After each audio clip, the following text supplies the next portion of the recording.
بہت پرانے زمانے کی بات ہے۔ کسی ملک پر ایک بادشاہ حکومت کرتا تھا۔ بادشاہ کا ایک چھوٹا سا شہزادہ بھی تھا جس کی عمر یہی کوئی 2-2.5 سال کی تھی۔ بادشاہ کے پڑوس میں ایک اور ملک بھی تھا۔ اس کا موجودہ بادشاہ کسی زمانے میں اسی ملک کا وزیر تھا، مگر اس نے سازش کر کے اپنے ملک کے بادشاہ کو قید کر دیا اور خود بادشاہ بن گیا۔ وہ ایک لالچی آدمی تھا اور اسے دولت جمع کرنے کا جنون کی حد تک شوق تھا۔ اسی لیے اس نے سوچا کہ اپنے پڑوسی ملک پر بھی قبضہ کر لے، اور اس خیال کے آتے ہی اس نے اس ملک پر چڑھائی کر دی اور بادشاہ کے چھوٹے ننھے شہزادے کو بھی اغوا کروا لیا۔ السلام علیکم، اردو سینٹر ہب میں خوش آمدید۔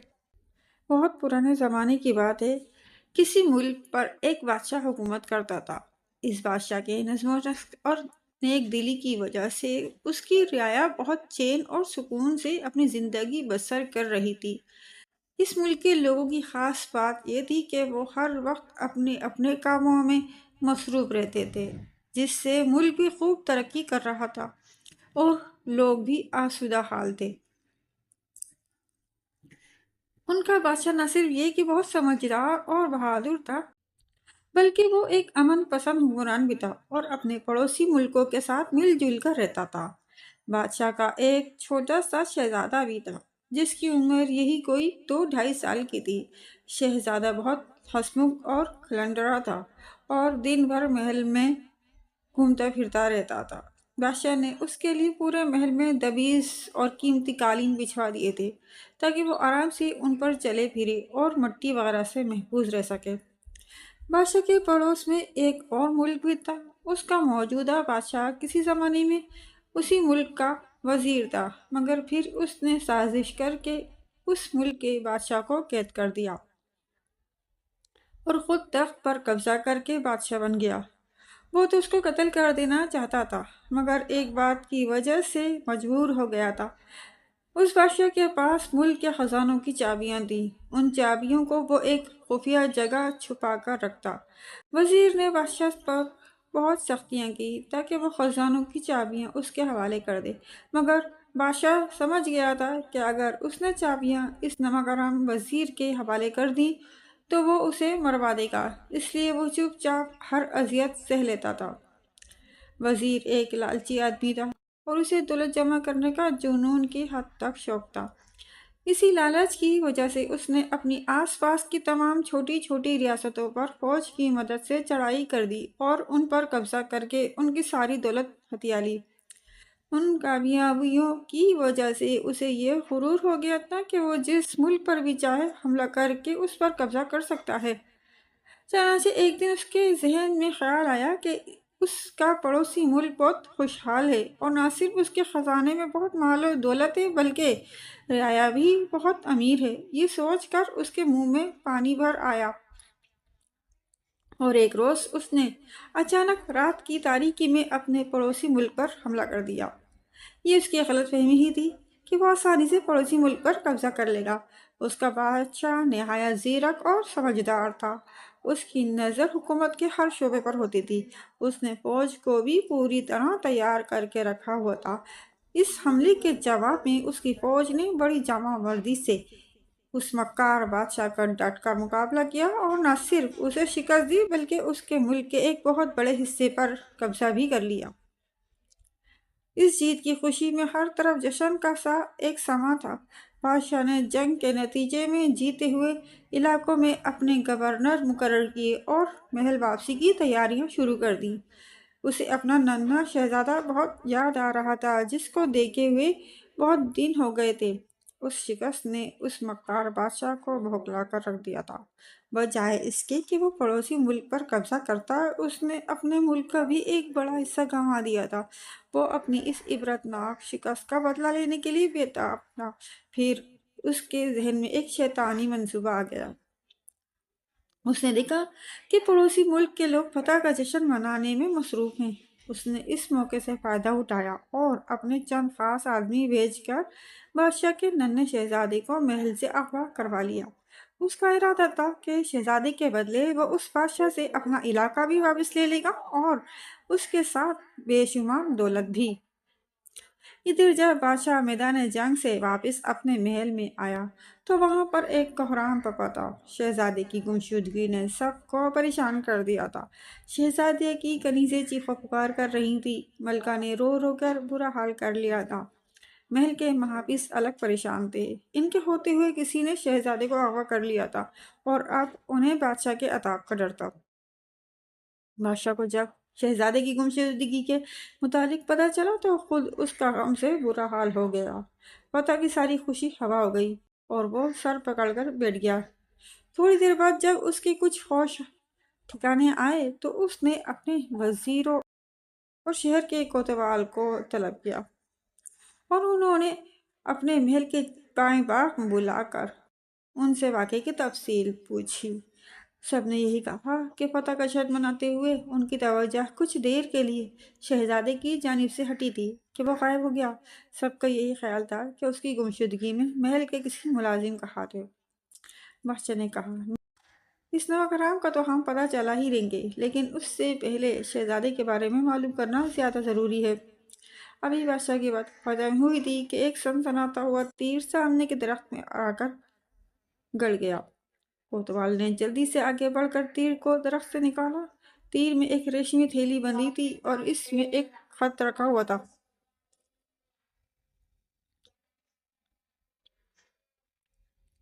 بادشاہ نے کوتوال کے ہاتھ سے خط لے کر اسے اونچی آواز سے پڑھا، تمہارا شہزادہ ہمارے قبضے میں ہے، اس کی زندگی عزیز ہے تو فوراً جنگ کے دوران ہمارے جتنے علاقے پر بھی قبضہ کیا ہے اسے واپس کر دو۔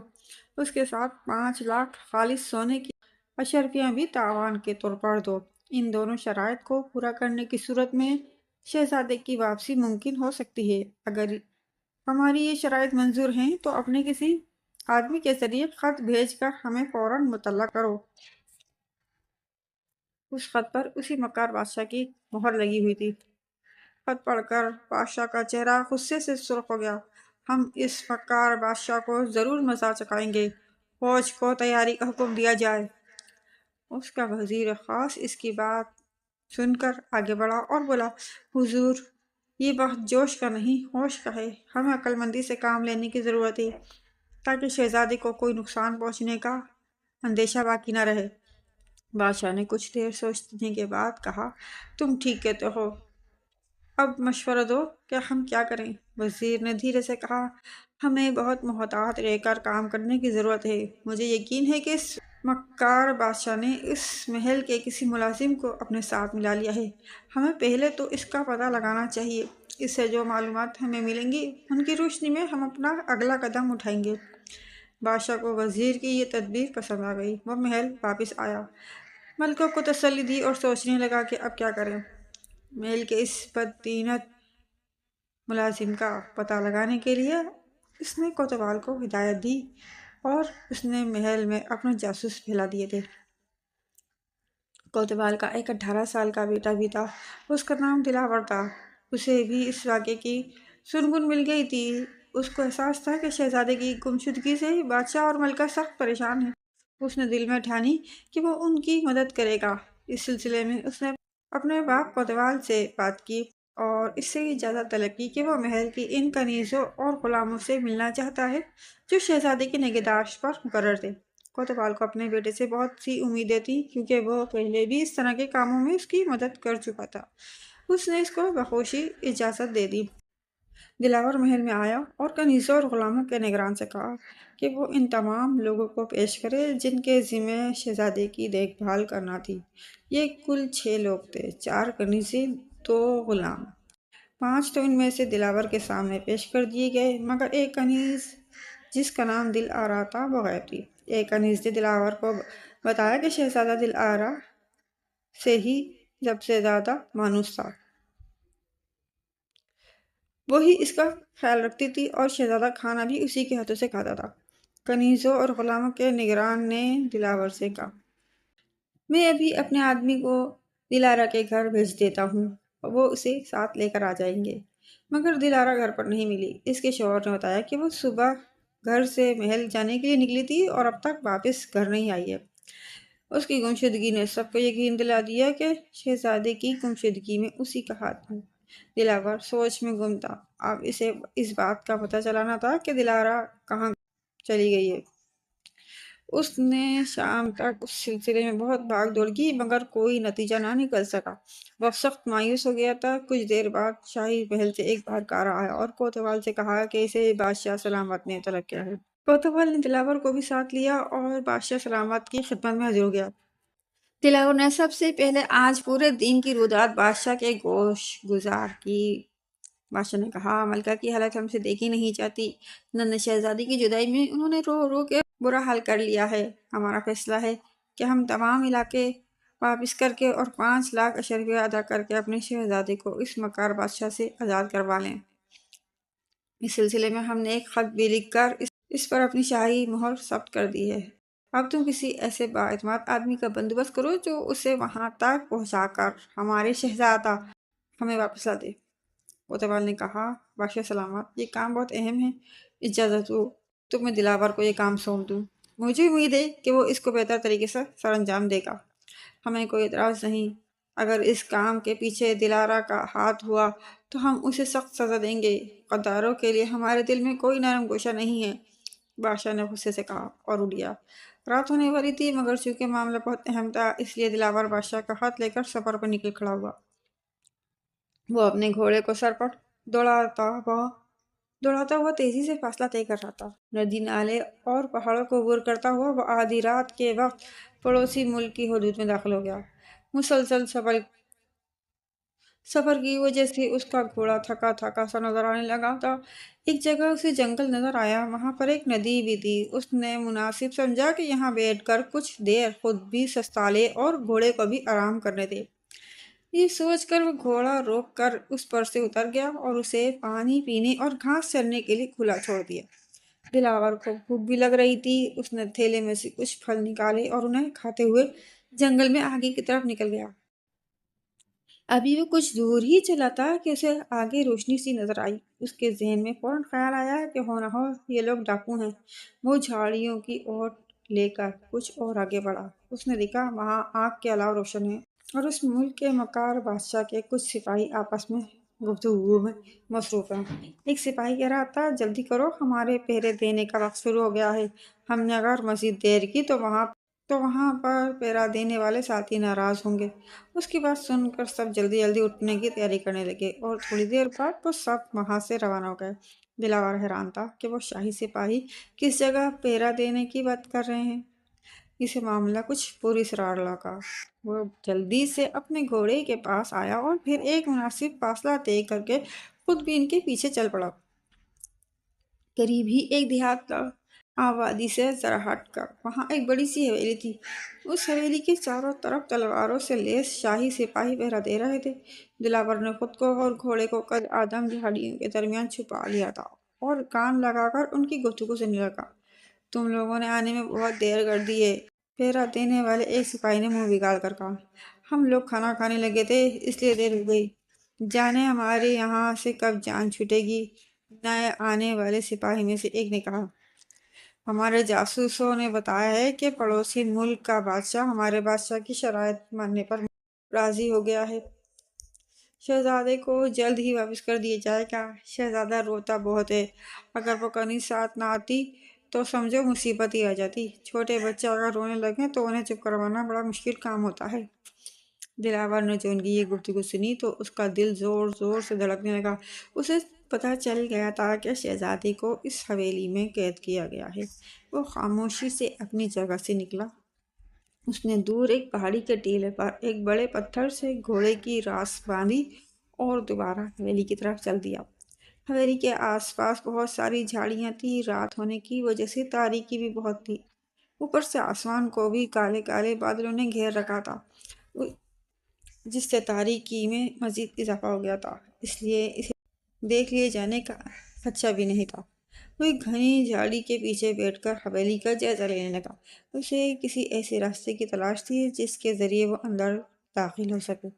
اسے کوئی ایسا راستہ تو نظر نہیں آیا، مگر حویلی میں داخل ہونے والے بڑے دروازے کے نیچے اتنی خلا ضرور نظر آئی کہ ایک آدمی زمین پر لیٹ کر اور لڑک کر اندر داخل ہو سکتا تھا۔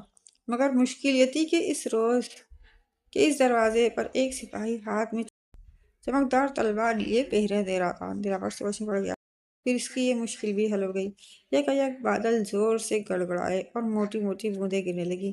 تھوڑی دیر میں بارش تیز ہو گئی۔ بارش کے پانی سے بچنے کے لیے تمام سپاہی حویلی کے برابر میں ایک گھنے درخت کے نیچے جا کھڑے ہوئے۔ دلاور کے لیے اب راستہ صاف تھا۔ وہ تیزی سے زمین پر رینگتا ہوا آگے بڑھا۔ اس کے سارے کپڑے کیچڑ میں لت پت ہو گئے تھے۔ بڑے دروازے کے قریب پہنچ کر وہ اس کی نچلی خلا میں سے لڑک کر اندر داخل ہوا اور پھر کھڑا ہو کر ادھر ادھر دیکھنے لگا۔ اسے وہاں پر کوئی سپاہی نظر نہیں آیا۔ وہ جلدی سے اٹھ کھڑا ہوا اور دبے قدموں بھگتا ہوا حویلی کے اندر جانے والے دروازے پر پہنچ گیا۔ اس کی کنڈی باہر لگی ہوئی تھی اور اس میں کوئی تالا نہیں تھا۔ اس نے آہستگی سے کنڈی کھولی اور دروازہ کھول کر اندر داخل ہو گیا۔ اندر دیواروں پر مشعلیں روشن تھی۔ اسے کئی کمرے نظر آئے۔ ایک کمرے سے اسے کسی کے گھرانے کی آواز سنائی دی۔ وہ لپک کر اس کمرے کے نزدیک گیا۔ اس کی کنڈی باہر سے لگی ہوئی تھی۔ بارش کی مسلسل بوندیں گرنے کے شور سے کان پڑی آواز سنائی نہیں دے رہی تھی، مگر اس کے باوجود اس نے بڑی آہستگی سے اور احتیاط سے کنڈی کھولی اور اندر داخل ہو گیا۔ اندر دلہرا اور شہزادہ دونوں موجود تھے۔ دلہرا اسے دیکھ کر جلدی سے اس کے پاس آئی۔ دلاور نے فوراً اپنا خنجر نکال کر اسے اپنی گرفت میں لیا اور کمرے سے باہر لا کر بڑے غصے سے بولا، اپنا مکرم، میں تجھے زندہ نہیں چھوڑوں گا۔ دلہرا اسے پہچانتی تھی کہ وہ کوتوال کا بیٹا ہے۔ وہ ہاتھ جوڑ کر بولی، میں بے قصور ہوں۔ اس غدار غلام جعفر نے اس مکار بادشاہ کے آدمیوں کو بتا دیا تھا کہ شہزادہ مجھ سے زیادہ مانوس ہے، اس لیے وہ مجھے بھی پکڑ کر لے آئے تاکہ شہزادہ زیادہ روئے دھوئے نہ اور میری موجودگی میں بیلا رہے۔ اب دلاور کی سمجھ میں سب باتیں آ گئی تھی۔ اس نے دھیمی آواز میں کہا، ہمیں یہاں سے نکلنا ہے۔ باہر بہت تیز بارش ہو رہی ہے، شہزادہ بھیگے گا تو رونے لگے گا اور سپاہی ہوشیار ہو جائیں گے۔ دلہرا اداسی سے بولی، شہزادے کو ہوش ہی کہاں ہے، اسے تیز بخار چڑھ گیا ہے اور وہ بے ہوشی کے عالم میں ہے۔ لیکن یہاں سے نکلنا بھی ایک مسئلہ ہے۔ تمہیں حویلی کے بڑے دروازے کے نیچے سے نکلنا پڑے گا۔ ہمیں بہت احتیاط کی ضرورت ہے۔ بارش کی وجہ سے تمام سپاہی ایک درخت کے نیچے کھڑے ہیں۔ اگر بارش رک گئی تو ہمارے لیے ایک اور پریشانی پیدا ہو جائے گی۔ سپاہی درخت کے نیچے سے ہٹ کر پہرا دینے لگ جائیں گے۔ دلہرا کچھ سوچ کر بولی، آج شام کو شہزادہ اپنی امی کو یاد کر کے بہت رو رہا تھا تو سپاہی نے مجھے اجازت دی تھی کہ میں اسے باہر ٹہلا لوں۔ میں اسے لے کر باہر نکلی تو میں نے حویلی کے آنکھ میں ایک چھوٹا سا دروازہ دیکھا تھا جس میں تالا نہیں لگا تھا۔ میں تو چاہ رہی تھی کہ شہزادی کو ساتھ اس دروازے سے لے کر نکل بھاگوں۔ پہرا دیتے ہوئے سپاہیوں کے خوف سے رک گئی۔ یہ سن کر دلاور نے جلدی سے شہزادی کو اپنی گود میں اٹھایا اور بخار کی وجہ سے اس کا جسم بے حد گرم ہو رہا تھا۔ دلہرا اسے اپنے ساتھ اس چھوٹے کے دروازے تک لائی اور پھر تینوں بڑی آسانی سے حویلی سے باہر آ گئے۔ دلاور نے شہزادے کو دلہرا کے حوالے کیا اور دوڑ کر اپنا گھوڑا وہاں سے لے آیا۔ بارش کی شدت پیدا ہو گئی تھی۔ دلہرا نے شہزادے کو اپنی اوڑھنی سے ڈھانپ لیا تھا جس سے وہ بھیگنے سے محفوظ ہو گیا تھا۔ وہ تینوں گھوڑے پر سوار ہوئے۔ پھر دلاور نے اسے تیز رفتاری سے بھگانا شروع کر دیا۔ اس کا وفادار گھوڑا بھی سمجھ گیا تھا کہ اس کا مالک کسی مصیبت میں گرفتار ہے، اس لیے وہ سرپٹ دوڑ رہا تھا۔ صبح سے پہلے پہلے دلاور اپنے گھر پہنچ گیا۔ کوتوال نے انہیں اور شہزادے کو دیکھا تو حیران رہ گیا۔ اس نے دلاور کو اپنے گلے لگا لیا۔ دلاور نے کہا، ابا جان، اس بات کو ابھی ہمیں بہت خفیہ رکھنا ہے کہ شہزادہ صاحب مل گئے ہیں۔ سب سے پہلے آپ اس نمک حرام غلام جعفر کو گرفتار کروائیں، اس کے بعد ہم شہزادے کو لے کر بادشاہ سلامت کے پاس چلیں گے۔ کوتوال نے اسی وقت غلام جعفر کو گرفتار کروا دیا اور اسے زنجیروں میں جکڑ کر جیل میں بند کر دیا۔ پھر وہ دلاور اور دلہرا کے ساتھ شہزادے کو لے کر محل پہنچا۔ بادشاہ اور ملکہ رات بھر بالکل نہیں سوئے تھے۔ انہیں رہ رہ کر اپنا ننھا شہزادہ یاد آ رہا تھا۔ شہزادے کو دیکھ کر دونوں کو اپنی آنکھوں پر یقین نہیں آیا۔ ملکہ نے تو شہزادے کو سینے سے لگا کر جو رونا شروع کیا تو شہزادے کی بھی آنکھیں کھل گئیں۔ ماں کو دیکھا تو اس کے ہونٹوں پر مسکراہٹ آ گئی۔ اس نے ماں کے گلے میں باہیں ڈالی اور بخار کی شدت سے دوبارہ بے ہوش ہو گیا۔ بادشاہ نے فوراً شاہی طبیبوں کو بلایا اور انہیں شہزادے کی دیکھ بھال کی ہدایت کی۔ پھر اس نے سپاہی بھیج کر فوج کے سپہ سالار کو طلب کیا۔ سپہ سالار آ گیا تو بادشاہ نے اسے حکم دیا کہ وہ اسی وقت اپنی فوج لے کر اس مکار بادشاہ کے ملک کی طرف پیش قدمی کرے اور اسے ہر حال میں گرفتار کر کے اس کے سامنے پیش کرے۔ سپہ سالار اسی وقت اپنی فوج کو لے کر اس مہم پر روانہ ہو گیا۔ اب بادشاہ دلاور کی طرف متوجہ ہوا اور اس کو گلے سے لگایا اور روندی ہوئی آواز میں بولا، تمہارا یہ احسان ہم پر ایک قرض ہے، ہم ہمیشہ تمہارے مقروض رہیں گے۔ ملکہ بھی دلاور کو تحسین آمیز نظروں سے دیکھ رہی تھی۔ دلاور نے ہاتھ باندھ کر بادشاہ سے کہا، جہاں پناہ، یہ سن کر مجھے بے حد شرمندگی ہو رہی ہے کہ میرا فرض تھا، میں بھی اس ملک کا ایک ادنا سا سپاہی ہوں۔ خدا کا شکر ہے کہ میں اپنا مقصد میں کامیاب ہوا ہوں۔ پھر اس نے واقعے کی تفصیل بتاتے ہوئے کہا، ان لوگوں نے محل کے ایک غلام جعفر کو دولت کے بل پر خرید لیا تھا۔ اب وہ غلام جیل میں ہے۔ اس نے شہزادے کے اغوا میں ان کی مدد کی تھی۔ دلارا کو وہ اپنے ساتھ اس لیے لے گئے تھے کہ اس غدار غلام نے انہیں یہ بتا دیا تھا کہ شہزادہ صاحب اس کنیز سے بہت مانوس ہیں اور اس کے ساتھ بہت خوش رہتے ہیں، اس لیے وہ دلارا کو بھی زبردستی اغوا کر کے اپنے ساتھ لے گئے تھے تاکہ شہزادے صاحب انہیں زیادہ تنگ نہ کریں۔ ایک بات سمجھ بھی نہیں آئی، مکار بادشاہ نے شہزادے کو اپنے محل میں کیوں نہیں رکھا؟ اتنی دور ایک دیہات کی حویلی میں رکھنے کی کیا ضرورت تھی؟ بادشاہ نے الجھ کر پوچھا۔ اس بادشاہ کو یہ ڈر تھا کہ اگر شہزادے کو اپنے محل میں رکھا تو آپ فوج کشی کر کے انہیں آزاد کروا لیں گے۔ شہزادے صاحب کو حویلی میں رکھنے کی وجہ اس کا یہی خوف تھا، دلاور نے کہا۔ 2 روز بعد بادشاہ کا بہادر سپہ سالار اس مکار بادشاہ کو گرفتار کر کے لے آیا۔ اس کے چہرے پر ہوائیں اڑ رہی تھیں اور آنکھوں سے آنسو بہہ رہے تھے۔ اس کی حالت دیکھ کر بادشاہ نے کہا، بہت شرم کی بات ہے کہ جنگ جیتنے کے لیے بچوں کو ڈھال بنایا جائے۔ تم ایک وزیر تھے، تم نے اپنے بادشاہ سے غداری کر کے اسے قید کر دیا۔ ہم اس بے قصور بادشاہ کو دوبارہ سے بادشاہ بنائیں گے اور جنگ میں حاصل کیا ہوا سارا علاقہ بھی اس کو واپس کر دیں گے۔ ہم نے یہ فیصلہ بھی کیا ہے کہ تمہیں اس کے حوالے کر دیں گے، وہ تمہارے ساتھ جو سلوک بھی کرے اس کی مرضی۔ اس بے ایمان اور مکار وزیر نے جب بادشاہ کی بات سنی تو غش کھا کر گر پڑا اور سپاہی سے اٹھا کر لے گئے۔ بادشاہ نے دلاور کو بہت سے انعام اکرام دیا اور آئندہ محل کی حفاظت کے لیے اس کو نگران مقرر کر دیا۔